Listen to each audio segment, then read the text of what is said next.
Salam, salam, outsiders. Débrief Ligue des Champions, le débrief commence maintenant. Bon, la famille, franchement, on a une soirée Ligue des Champions de malade. Sincèrement, Dortmund, Chelsea, bref, c'était intéressant. Mais on va commencer par le Barça de Valverde. Le Barça de Valverde a perdu ce week-end face à Levante. Ce Barça-là devait se réveiller. On entend les joueurs après chaque match. Ils ont le même discours. Que ce soit Piqué, que ce soit Busquets, que ce soit, mec, tous les leaders de cette équipe-là, les De Jong et tout, ils ont le même discours. On sait que ça ne marche pas. On va essayer de faire quelque chose. On va essayer de tout donner. On va essayer de changer, etc. Ter Stegen, j'en parle même pas. Tout le monde parle dans cette équipe-là. Ils arrivent aujourd'hui face à Prague, bis repetita, ils n'ont rien fait. Ils n'ont rien foutu. Ils n'ont rien foutu. 90 minutes durant, le Barça s'est fait bouffer par Prague.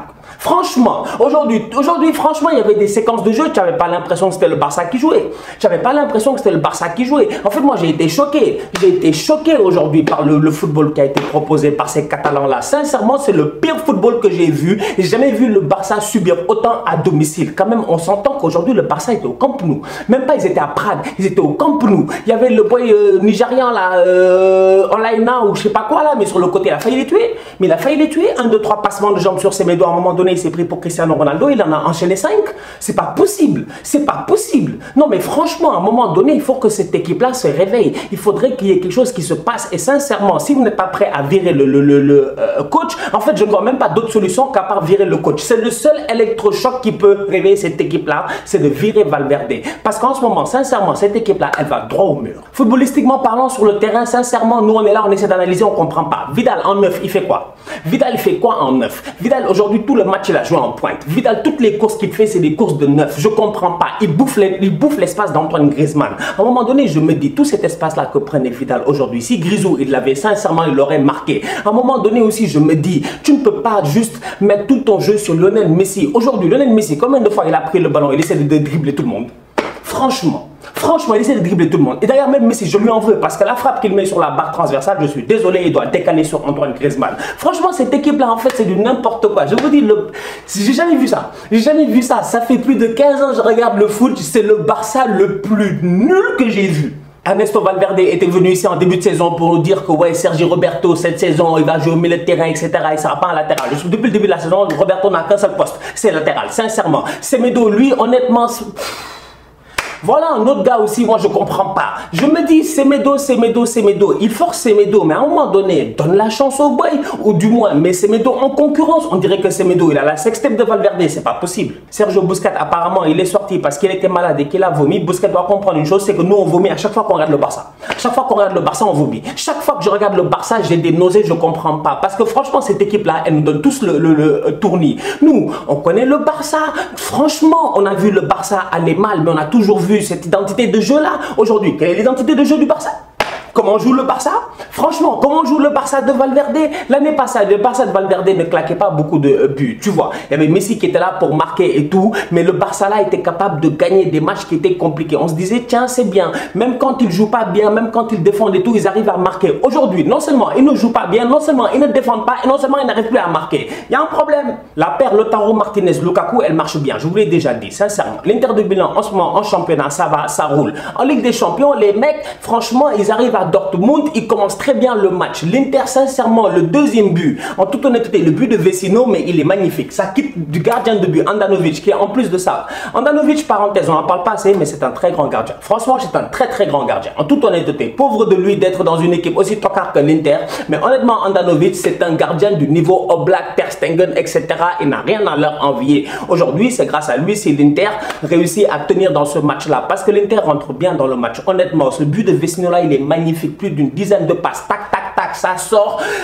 L'action va vite, Lukaku et tout, les mecs ils arrivent à amener les défenseurs, taf, le boy il marque. Avant ça, qui a marqué? Lautaro Martinez. Lui encore en ce moment il est très chaud. Lautaro il bouffe Akanji, il bouffe Hummels, il cale toute l'équipe, il stabilise Bouki et il tue les mecs. Je vous dis honnêtement, cette équipe de l'Inter là fait une première mi-temps parfaite. Deuxième mi-temps ça arrive et là tu te rends compte réellement qu'il y a un facteur qui est important en ce moment à Dortmund, c'est que Dortmund n'a pas de point de fixation offensif et ça se voit en ce moment. Dortmund souffre, sincèrement Dortmund souffre parce que les Hazard, les Sancho, comment il s'appelle là, putain, j'ai oublié son nom.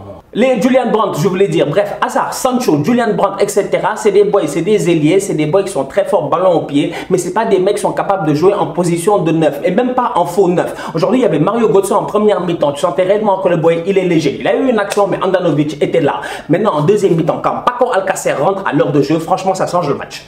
Ça change le match. Là, tu vois les boys, chacun prend son côté. Gauche, droite, Dortmund domine ce match-là. Les dédoublements de Achraf Hakimi cette saison avec Dortmund, ils sont extraordinaires. Et sincèrement, Achraf, j'aimerais en parler. Parce que le Real, en ce moment, ils ont des problèmes. Le Real a des problèmes. Benzema, ça va. Hazard, ça va. Sur le côté droit, il y a qui? Rodrigo ou Vinicius. Rodrigo, il vient d'arriver, on attend encore. Vinicius, depuis l'année passée, il nous vend du rêve, il ne sait pas finir. Aujourd'hui, je suis désolé. Carvajal, Achraf, les deux, tu les mets ensemble sur le côté droit, le Real va tuer.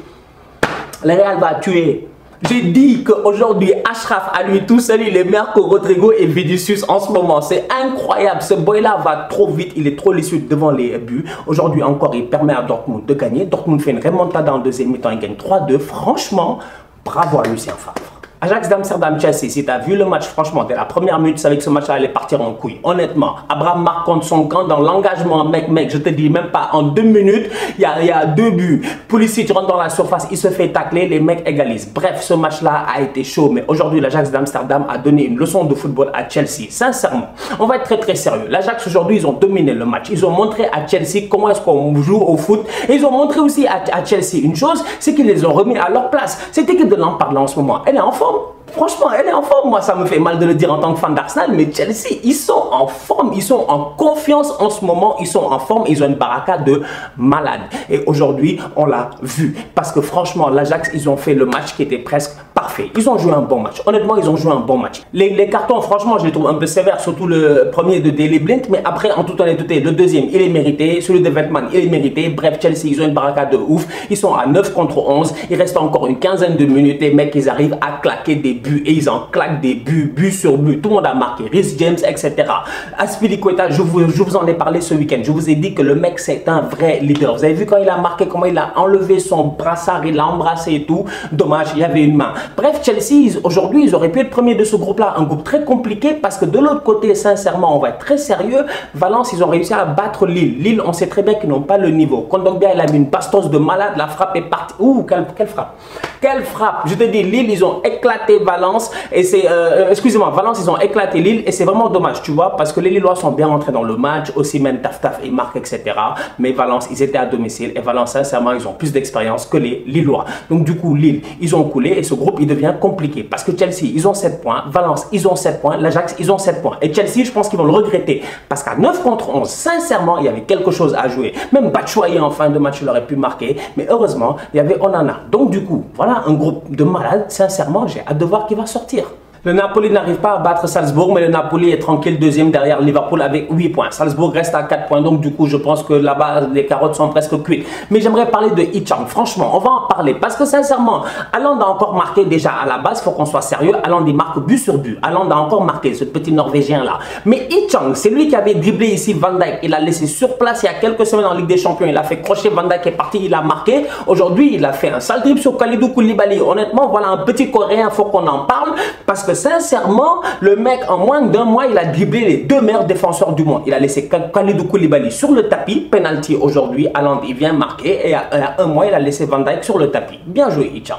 Du coup, le Napoli, il s'en sort 1-1 sur un but de Lozano. De l'autre côté, tu as Liverpool qui jouait face à Genk. Liverpool gagne 2-1. Tu vois réellement Klopp, il a fait tourner parce que ce week-end, il y a Manchester City. Non, les gars, on va être très sérieux. Des fois, il faut choisir ses batailles. Ce week-end, il y a Manchester City. Klopp a fait tourner. Les Robertson, les Mané, tout ça, ils étaient sur le banc. Salah, il a joué parce que je pense qu'il a besoin de prendre de la confiance et tout, etc. Mais sinon, mis à part ça, sincèrement, match tranquille, posé à Anfield. Liverpool, ils n'ont pas trop forcé face à un adversaire pas trop fort. Ils ont gagné 2-1. Par contre, défensivement, aujourd'hui, c'était Gomez et Van Dijk. Il va falloir que les mecs, ils se gèrent. Parce que sincèrement, ils encaissent trop de buts, Liverpool. Et à un moment donné où leur force, c'était les clean sheets. Ça fait combien de matchs qu'ils n'ont plus de clean sheet, Liverpool? Franchement. On continue à liker, on continue à partager. On se capte demain pour un nouveau débrief Ligue des Champions. J'espère que vous serez là. Je serai là. Real Madrid, Galatasaray, Paris Saint-Germain, Bruges. Bref, ce sera chaud. D'ici là, tous outsiders. On m'a dit, Stan, tu vas où? J'ai dit, je vais à Bakou. Vous-même, vous étiez là. Vous avez vu, non, n'est-ce pas? Je suis allé à Bakou, Azerbaïdjan, je suis revenu. On m'a dit, Stan, pour la CAN, qu'est-ce que tu vas faire? J'ai dit, je vais en Égypte, je vais faire bandicaire. Vous l'avez vu, je suis rentré dans les stades et tout, j'ai fait des affaires de bandicaire et tout. On m'a dit, Stan, après le Caire et tout, est-ce que tu es de retour? Nanana, on t'a pas vu depuis longtemps. J'ai dit, oui, je suis de retour. Je vais où? À Singapour. Vous m'avez vu, je suis allé à Singapour, etc. J'ai fait des trucs de bandits et tout. À un moment donné, moi-même, je me suis dit, Stan, franchement, boy, gère-toi. Tu voyages et tout, mais arrête de faire le tocard. Pourquoi? Parce qu'il y a un endroit où tu n'es pas encore allé. C'est où? J'ai dit, je vais à Dakar. Ah ouais, la famille, je vais à Dakar. J'ai dit, je vais à Dakar. Éliminatoire, CAN Coupe d'Afrique des Nations 2021, Sénégal-Congo, à Thiès, le 13 novembre. Inch'Allah, je serai là-bas. Je vais à Dakar. J'ai dit, je rentre chez moi. J'ai dit, j'en ai marre. Je fais le globe-trotteur à travers le monde et tout. Il est temps que je rentre chez moi. Au Sénégal, j'ai dit, je rentre à Dakar. Donc, la famille, j'espère que vous serez là parce que je serai là. Donc, du coup, là, restez à l'affût. Si vous avez des messages et tout, envoyez-moi ça en DM sur Twitter ou sur la page Outsider, etc. On va essayer de se gérer. On va voir si on peut faire un événement, rencontrer les outsiders, tu vois, donner quelques t-shirts outsiders, des trucs comme ça, j'en ai. Voilà, bref, on va essayer de s'enjailler à Dakar. Je serai là, Inch'Allah, pour le match Sénégal-Congo au Sénégal. J'espère que vous serez là. Trêve internationale, encore une fois. On n'arrête pas de travailler, on continue à bosser. Vous savez très bien. Je vous l'ai déjà dit, outsider gang, outsider mouvement. Je vous dis, nous, il n'y a pas de trêve internationale, il n'y a pas de vacances, il n'y a rien. On est comme ça, Sadio Mané, on mérite notre ballon d'or. On travaille sur toute la saison, la famille. Donc la famille, on se capte très très bientôt à Dakar.